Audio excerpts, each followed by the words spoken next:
अगर आप self study कर रहे हैं या बैच से भी पढ़ रहे हैं, तब भी आपको अवेयर होना चाहिए कि आप अवेयर होने चाहिए कि क्या आपका सिलेबस रहने वाला है और कैसे चीजें होंगी। अगर मैं बात करती हूँ यहाँ, तो पेपर 1 का ये सिलेबस है। पेपर 1 पेपर 2 है ना, हमें पता है पेपर 1 कक्षा 1 से 5 तक के शिक्षक बनने के लिए, और पेपर 2 जो है वो आपका होगा कक्षा 6 से 8 के लिए, है ना। दोनों भी पेपर आप एक साथ दे सकते हैं, कोई दिक्कत नहीं है। अगर आपने बीएड किया अभी के लिए तो दोनों ही भरेंगे जब तक फाइनल कुछ आने जाता कोर्ट से। इसके अलावा अगर हम बात करते हैं तो आप दोनों पेपर दे सकते हैं, कितनी भी बार दे सकते हैं, अटेम्प्ट का कुछ ऐसा रहता नहीं है, बट मैं आपको रिकमेंड करूंगी कि एक ही बार में अच्छे से पढ़ के लाइफ टाइम वैलिडिटी के साथ फ्री हो जाना है। 5 सब्जेक्ट हैं पेपर 1 में और 4 सब्जेक्ट होते हैं पेपर 2 में। 150 नंबर का ही पेपर है, चाहे वो पेपर 1 हो चाहे वो पेपर 2 हो। नेगेटिव मार्किंग कोई भी होती नहीं है आपकी, और आप आगे पीछे जा सकते हैं पूरे पेपर में। DSSB की तरह नहीं होता कि ऑनलाइन में आप पिछले सेक्शन पे नहीं जा सकते एक सेक्शन अटेम्प्ट करने के बाद। यहाँ आप कहीं भी घूमें मजे करें, ठीक।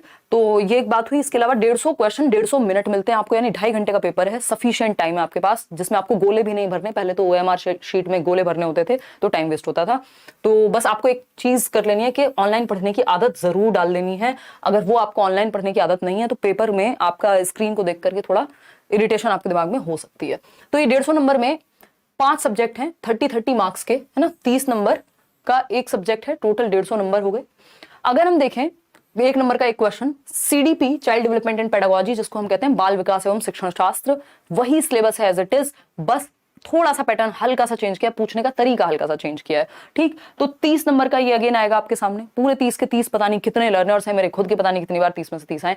ये एकदम लड्डू की तरह आपके लिए पेश किया जाएगा, इतने अच्छे से हम डिस्कस करेंगे। ये मैं ही करती हूँ डील आपका, और जिसका CDP अच्छा होता है उसके बाकी सब्जेक्ट्स की पेडागोजी अपने आप अच्छी हो जाती है। तो अगर हम बात करेंगे 30 नंबर की पेडागोजी है CDP, जिसको हम कह रहे हैं हर एक सब्जेक्ट में, बाकी के 4 सब्जेक्ट में 15 नंबर का सब्जेक्ट आता है, 15 नंबर की पेडागोजी। तो अगर आप देखेंगे 90 नंबर आपके पेडागोजी के हैं पेपर में, जिसकी पेडागोजी स्ट्रांग हो गई हर सब्जेक्ट की भी, और ओवरऑल जो CDP है वो, तो आपका पेपर नहीं रुकता।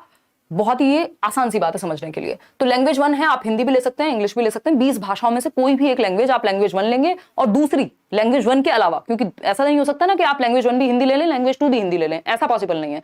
जो लैंग्वेज आपने 1 ले ली उसके अलावा कोई और लैंग्वेज आप 2 सेलेक्ट करते हैं। कोई भी लैंग्वेज आप चूज कर सकते हैं, संस्कृत से लेके जो आपका मन करे। बैच में भी संस्कृत भी पढ़ाई जाएगी। अगर हम बात करें लैंग्वेज 2 की, अगेन 15 नंबर का आपका पैसेज आता है, जिसमें 2 पैसेज होते हैं जो आपको प्रीवियस ईयर से करने हैं सिर्फ, या फिर बैच में पढ़ रहे हैं तो वहां से। मैथ्स की अगर हम बात करें कक्षा 1 से 5 तक का आएगा, और प्रीवियस ईयर से आप अच्छे से कर लेंगे इसको।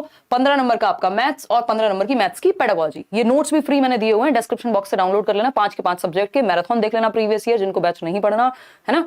और अगर हम बात कर रहे हैं किसकी, प्रीवियस ईयर और आपके नोट्स मैराथन, ये सब भी आप देख सकते हैं। बट कई लोग होते हैं जिनका डिसिप्लिन ही बैच लेके बनता है, या प्रॉपर उनको अलग अलग सब्जेक्ट के अलग अलग टीचर चाहिए, क्योंकि यहाँ लेट्स लर्न पे मैं सारे सब्जेक्ट आपके साथ मैं ही डील करती हूँ। एनवायरमेंटल स्टडीज की अगर हम बात करें, EVS 15 नंबर की पेडागोजी, 15 नंबर का आपका क्वेश्चंस, हल्का सा इस बार चेंज किया था, वो भी डील हो जाएगा, ठीक। तो ये 5 सब्जेक्ट हैं, CDP, हिंदी, इंग्लिश या जो भी आप लैंग्वेज ले रहे हैं, मैथ्स, और मैथ्स कोई मुश्किल मैथ्स नहीं है। मैथ्स की 15 नंबर की हर सब्जेक्ट में पेडागोजी है। EVS NCERT से आता है, कक्षा 1 से 5 तक की NCERT पढ़ लेनी है, नहीं पढ़ी जा रही चैनल पे भी बताई हुई है, नोट्स भी बनाए हुए हैं, बैच से भी आप पढ़ सकते हैं।